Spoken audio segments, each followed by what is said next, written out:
जिंदगी कुछ लोगों को बचपन से ही दर्द सिखा देती है और कुछ लोग उन दर्दों में भी एक रोशनी बन के आ जाते हैं। ये कहानी है पूजा और सिरत की, एक ऐसी दोस्ती की जो कभी धुंधली नहीं पड़ती।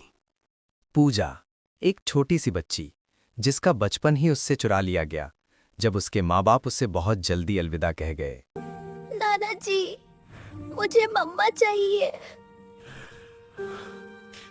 नाना नानी उसे अपने साथ ले आए, पर कुछ साल बाद पूजा की मौसी उसे अपने घर ले गई और वहां पूजा की जिंदगी और कठिन हो गई। पूजा, ये बर्तन धोए क्या? और हाँ, पहले काम होगा फिर खाना। जी मासी।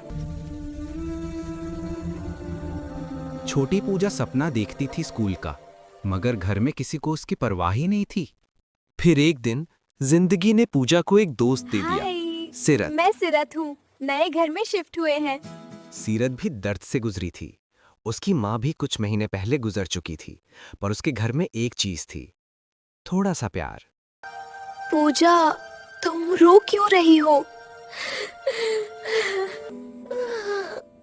मुझे भूख लगी है, पर मैं काम पूरा नहीं कर पाई। वेट करो, मैं अभी आती हूँ। वो चुपके से अपने घर से रोटी निकाल लाती और पूजा को खिला देती। तुम अकेली नहीं हो पूजा, मैं हूं ना। अरे पूजा, पाकर लूंगी। और फिर उनके बीच हंसी आई, मस्ती आई, एक दूसरे का सहारा बन गए दोनों। सालों बाद जब सिरत ने 10th पास किया, पूजा की खुशी सिरत से भी ज्यादा थी। सीरत, तू पास हो गई। I am so happy. पूजा, तू नहीं होती ना तो मैं ये सब नहीं कर पाती। सिरत की जॉब लग गई और पूजा, वो अभी भी घर के काम और फैक्ट्री के बोझ में दबी हुई। बस थोड़ा सा रेस्ट कर लूं। रेस्ट? ये कोई होटल है, काम करो। पूजा, एक दिन पूजा की शादी हो गई। दूरियां बढ़ी, पर दोस्ती वैसे ही। तू खुश रहना पूजा,